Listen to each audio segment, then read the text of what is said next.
Hello there, ladies and gentlemen, and welcome back to another Destiny 2 weekly reset video. My name is Story, and today is January 14th. This means only one thing: we're running up until the 21st, because that's how things go around here.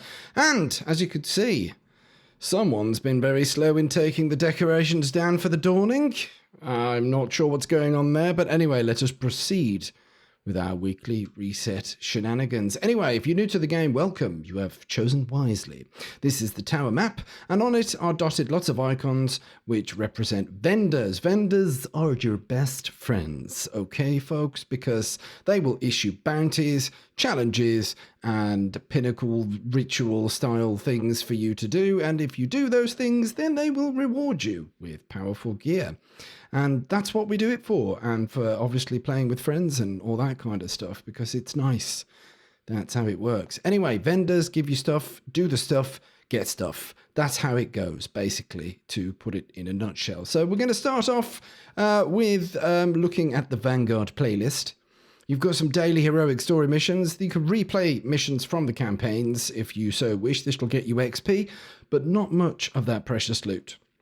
Then we've got Vanguard Strikes. The weekly challenge is to complete strikes using the same subclass element as the currently, if I could English, currently active elemental burn. There's lots of there. Look, currently active elemental burn. There you go. I can't English anyway, but that's my excuse.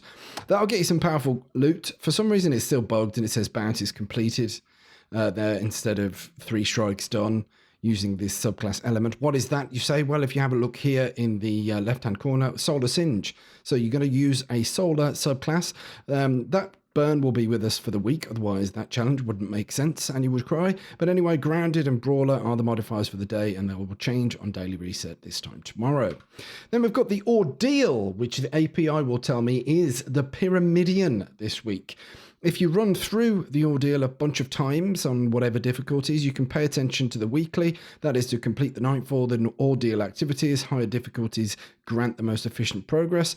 That will get you some powerful tier 1 loot. However, if you complete this Ordeal with a score above 100,000 points, then you get some Pinnacle gear, and Pinnacle gear is the highest possible power level stuff that you can get. It may be useless, or it might be nice, but it is the highest power level stuff that you can get in the game. Then there's the Nightfall playlist. We've got 3 Nightfalls to choose from if you're into farming for specific loot. That's strike specific loot. Each of these Nightfalls have specific loot that you can farm for. Each run of said Nightfall will increase your chances at getting a drop. You may have to run it through between 5 and 7 times before you get something, or more if you're very lucky, or less if you're very lucky. Anyway, the specific loot for a garden world is, drumroll please, the Universal Wave Function Exotic Ship. So I should really farm this because I don't have that ship. Then we've got the Tree of Probabilities. The strike specific loot for that is the DFA, the Dedicated Farming Award. That's a legendary 140 rate hand cannon. And then we've got the Corrupted, which will garner you the Horror's Least Pulse Rifle, which is actually very tasty if you can get a decent roll in the old Crucible. There you go. That is the Vanguard playlist this week. I hope you're ecstatically happy and your pants have flown across the room. Anyway, let's have a look at Gambit. We've got the Reckoning, which is a cooperative activity where you won't be playing against players. You'll be playing against artificial baddies. That's the way that it goes. There are 3 tiers to this kind of stuff, and Tier 2 and Tier 3 will net you some of the Season of the Drifter style weapons, such as Spare Rations, Last Man Standing, and the Night Watch Scout Rifle, and etc, etc. There is a special burn for that. This week is Void. That will stay there the whole week, and we've got a heavyweight modifier, and I do believe that changes every 24 hours as well. Then we've got Gambit itself, Gambit Vanilla and Gambit Prime. There is a difference between these modes. I shan't spoil it if you don't know, so get in there and have some Gambit. But anyway, complete 3 matches across these 2 playlists, and that will get you some powerful gear at Tier 2. Nice. Crucible this week, we've got 2 types of playlist. We've got Core and Rotator. Rotator are at the top here. Clash this week it is, and Breakthrough. So those are the rotators. So complete 4 of those games. That's not dip your foot in and then quit, or dip your foot in and then get disconnected. That is complete the actual round until the next round starts. So 4 of those completed will get you some powerful tier 1 lootage. Then we've got the core playlists, which consist of Rumble, Control, Elimination, Survival, and Survival Freelance, and Classic Mix. So that's many playlists there that occupy the core matches playlists, and that will get you four of those games. Yeah, 4 completed games will get you some powerful gear at tier 1 loot. So just to recap, the rotator playlists this week are Clash and Breakthrough, a 4v4 and a 6v6. How's about that? Lovely stuff. I didn't want to do that. Right, what's next? What's next? Flashpoint, I do believe, is on the Tangled Shore. Look, there it is. What's a flashpoint? Well, hop on over to any of the fast travel points and complete public events. There's one happening in precisely 2 minutes 30 seconds there, and loot lost sectors, and that will get you some progress. If you want to check on your progress, hover over the vendor here, which is Spider, and that will show you how much of the activities you have completed. Once done, you'll go and collect some powerful tier 1 loot from himself. Nice. What else is there to play? Well, we've got the moon. Still plenty of activities to do on the moon. The nightmare hunts, for example, there's 3 to choose from. If you run through 3 of them, then you'll get some powerful tier 1 loot. If you complete one on master difficulty, then you'll get some pinnacle gear. Speaking of pinnacle gear, the Pit of Heresy dungeon will also net you some pinnacle gear, and you can do that on each of your characters. Isn't that very nice indeed? Then there's a activity here, Altar of Sorrow. It's going on all the time. It's a 7-wave kind of horde mode thing that will get you some loot at the end. There's a really nice sniper rifle, a rocket launcher, and a shotgun, a slug shotgun, if you're interested in farming that event there. Of course, the Garden of Salvation has reset, so you can earn your pinnacle gear once again from running this raid with your friends. And then there are various challenges that you can go and pick up from the this bench of doom of workshoppy guns. That's what it's called. And then there's Eris Morn here as well, which has a quest for you to complete for some powerful loot. Nice. Alrighty then, that is pretty much the director screen covered then for this week. We're going to have a look at some of our favourite tower vendors. And isn't it weird? No one's packed away the decorations. It's my tower is basically that. It's like when you want to leave your Christmas tree up. Has anyone got their Christmas tree up still? It might be a bit naughty to do that. But anyway, this is the Gunsmith for those of you that are new. He's got some bounties, weekly bounties and daily bounties that will award you some upgrade modules, glimmer and resources and XP. The daily bounties will award you mod components and enhancement cores. Those are vital for upgrading bits and pieces there.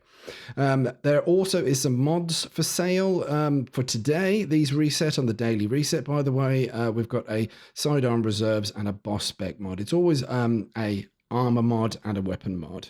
Nice. And then, of course, we can trade in materials and resources for upgrade modules, enhancement prisms, and if you've got a lot of them, and some ascendant shards. Nice. What else is there? Well, I don't know if there's much point anymore, but you asked for it, so we're going to have a look at the Leviathan raid vendor and just call out the inventory that he has.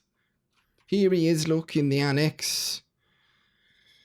Benedict. On the second page it is. So this week we've got the helmet for the Eater of Worlds. We've got Spyrostar's Gauntlet, Spyrostar's chest piece, Spyrostar's boot, Prestige Leviathan class item, and Alone as a God sniper rifle, which is actually very, very good. People still use this simply because the other 140s in the kinetic slot flinch more. The Supremacy from the Last Wish raid flinches a lot more than this old chickadee here. So there you go. This is still a fantastic 140 rate sniper scout rifle, if you want to call it that. Anyway, there's another Leviathan vendor over on Nessus, so we're going to go and have a look at what he has, because sometimes it varies a little bit. That's over at Watcher's Grave, so we'll see you in a short moment.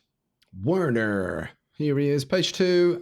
It is the Spire of Stars helmet, the normal Leviathan gauntlets, Prestige Leviathan chest piece, the Eater of Worlds boot, Eater of Worlds class item, and the Ghost Primus auto rifle. Before I forget, we do have another escalation protocol wave event here. It is on Mars, and this week we've got all 3 weapons dropping if you're still interested in farming those for your triumphs and whatnot for collections and titles. We've got the shotgun, the SMG, and the sniper rifle is dropping. Then over on the Dreaming City, the Ascended Challenge this week is Chamber of Starlight, so it's just over there. Remember to pick up your bounties from Petra first before you go and jump into the Chamber of Starlight to do your Ascended Challenge. The Dreaming City Curse is on week 2. Week 3 will be next week if you're after various bits of lore and stuff for the a chronicler title, for example.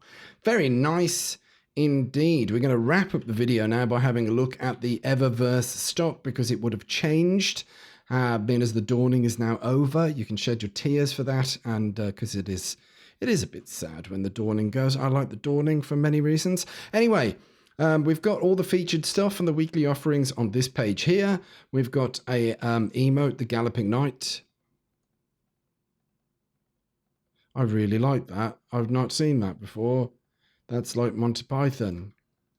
Then there is the Ain't My First Rodeo ornament for the Chaperone, which is quite nice there. Then we've got the Saint's Invocation.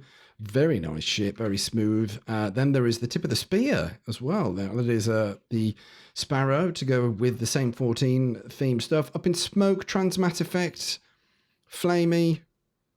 Sounds like someone at the beach. And then there's Fond Memories engrams that you can purchase there. The seasonal stuff is in this little tab, and you can pick up these. There's a suit of armor for each of the classes, as well as solar themed finishers there. That's quite nice, isn't it? The Hunter one. I just won't be able to afford all this stuff. Then there are ornaments available. If you're logged in as a Hunter, for example, you'll see the Hunter ornaments, Titan ornaments, and whatnot. And then there are a whole bunch of ornaments for various exotic weapons and legendary weapons as well. For example, shifting loyalties for the Dust Rock Blues. So if you're bored of looking at your favorite shotgun, you can give it a new skin. And there's plenty of stuff. There's emotes galore, ghost projections, transmat effects, and the like. Then there's an archive of stuff that you may have missed. It's not a full archive of all of the things, but it's got quite a few if you want to browse all of that business right there. And then we've got a specific section for Bright Dust here. So if you want to spend your Bright Dust, you can earn Bright Dust by picking up the bounties that are on the far right of the vendors for Vanguard, Crucible, and Gambit, for example. Very useful bits and pieces. This week we've got the Shake It Out emote there. It's a freaky dance. I think if someone jumped in front of me and did that, I'd scream like a baboon. Anyway, and then there is Traitor Primus Shell. That's one big chunky ghost. We've got the Ash Angel vehicle, Sparrow kind of thing. There is the Credence weapon ornament for Trust. There is the Abyssal Scream. I might have to pick this up. That's for the tractor cannon. And then there are the Virulent Grips. The Eververse armor should be available in bits and pieces if you're lucky, but there's the Hunter gauntlets right there. And there's a Red Legion projection, as well as the Concentrated Matter Gem, which will give you bosses having a chance to drop an upgrade module when defeated. Boons, which give you various bits and pieces. There is the specific seasonal shaders here, which are only available from Eververse, so you can pick those up for Bright Dust there. And then there are some transmat effects and ghost projections. And that, ladies and gentlemen, wraps up this week's lovely jubbly reset video for the 14th of January, running up until the 21st. I hope you have an absolutely fantastic week in Destiny. I hope you farm all the things and get all the things. So have an absolutely lovely week. Anyway, it's goodbye from me. Take care of yourselves, take care of each other, and remember, smoke us a kipper. We'll be back for breakfast.